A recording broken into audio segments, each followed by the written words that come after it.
manipulate or control the prices of basic commodities to ensure that they make more money. Based on DA's monitoring, the price of garlic at present is 180 pesos per kilogram, which is lower than 200 pesos per kilogram in May. The price reduction is after DA warned the importers. So during the time na dapat mag-i-import sila, hindi sila mag-import. Kasi mataas yung presyo ng garlic, manipis na ang kanilang kikitain, which is unfair. DA added that the country's total garlic consumption is around 130,000 metric tons, of which only 7% is locally produced. This means around 60,000 metric tons of the country's consumption are smuggled. DA is now negotiating with rice na well-built na siya, nahugasan na yung sustansya niya. Bata pa lang dapat matuto na yung ating mga estudyante para daling nila yung paglaki. Magiging healthy na sila. Huwag ganun tayo mag-red rice na tayo. As of 2017, foods and drinks are categorized to make available healthy, nutritious, and affordable choices. Meanwhile, students are in favor of the policy on healthy food and beverage choices in schools. Kasi po kung unhealthy ka, paano ka concentrate sa pag-aaral? Saka po sa pag-healthy.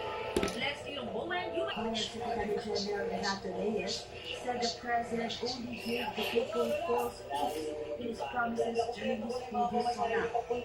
The groups also asked authorities to not stop them from airing their concerns against the administration. Sa organisasyon, sa pagsabot, sa reforma sa lupa, doon sa mga economic policies ng mga kasalukuyan ng administrasyon. Meron pang nakaambag mga dagdag na buwis. Senior Ground Commander TCPD Director Guillermo Elizar says they will allow protesters to hold their demonstrations around Batasan complex like they did last year. He adds the police will also have inescapable barrier and containers to stop the rallies. The police official notes that this is as long as the group will follow the conditions it will set in holding a protest. We will accommodate yung mga request nila as long as it will not be contradicting our security preparation.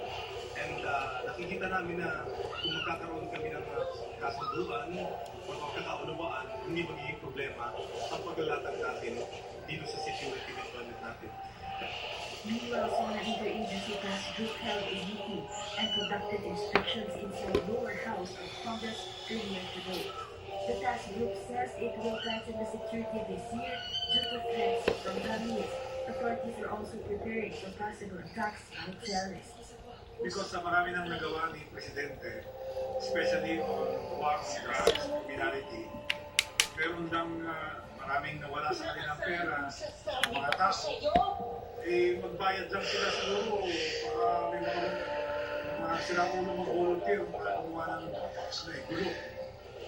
Meanwhile, they remind motorists to take alternate route to avoid inconvenience during SONA as many roads near the venue will be closed to traffic. Dapat nga pala Constitution. Dito, may political right. Ano, hindi pwedeng gawin ng gobyerno. Panay individual freedom yan. Masakit na yung social dynamics. Ang haba yan. Ha? Pero karamihan ng drawing. Hindi sinasakatuparan yan.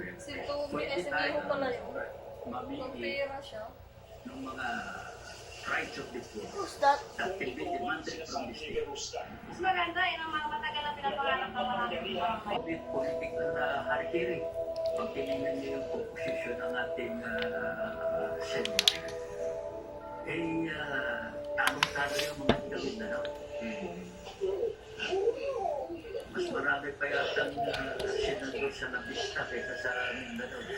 CJ Group also said all this must be done under the present administration because Philippines' only president that they can really push for it. Roderick Mendoza, UNTV News and Rescue, Quezon City. preparations are now ongoing. Neil Ananda couldn't help but feel anxious.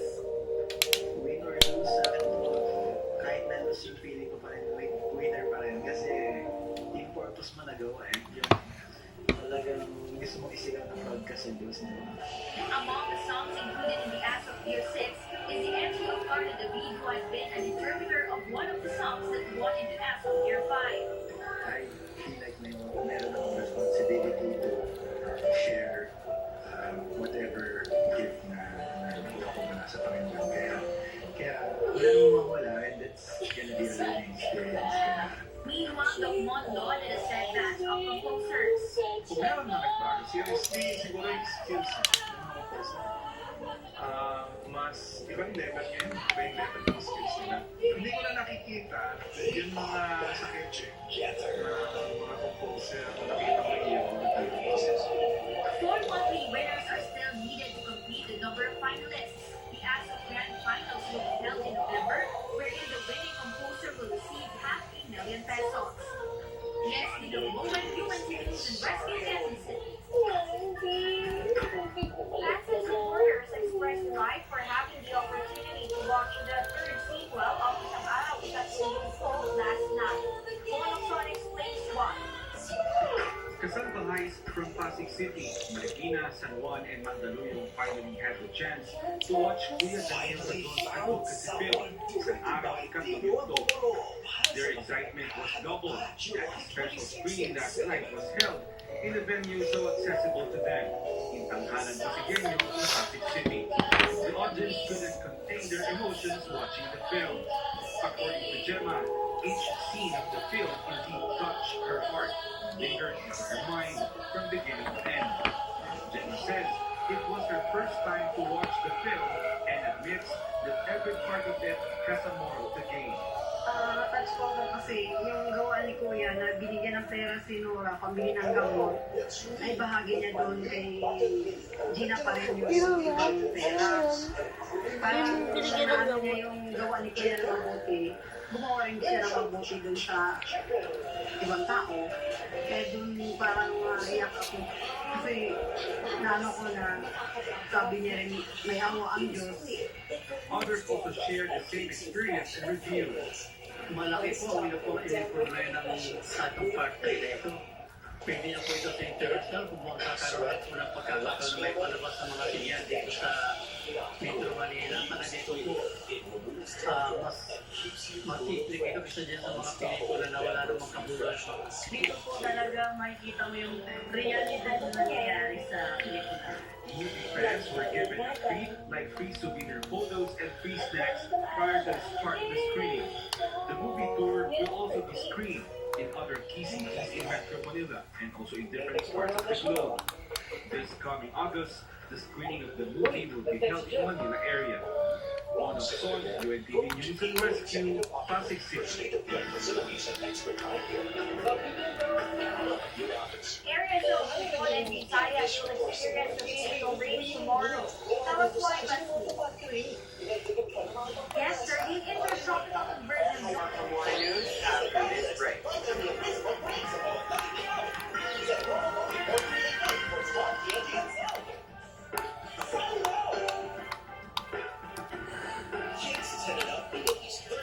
More energy effective than Milo Ready to Drink. Only industrial energy plus vitamin B complex to help energize your champions.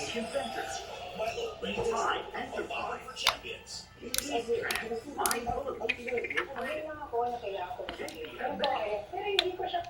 Para kasi maniwala kami at yung mga taong nakikinig. Ang dami natin ito na niyayapak natin. Para hindi namin sabihin, yapak mo lang yan. Eh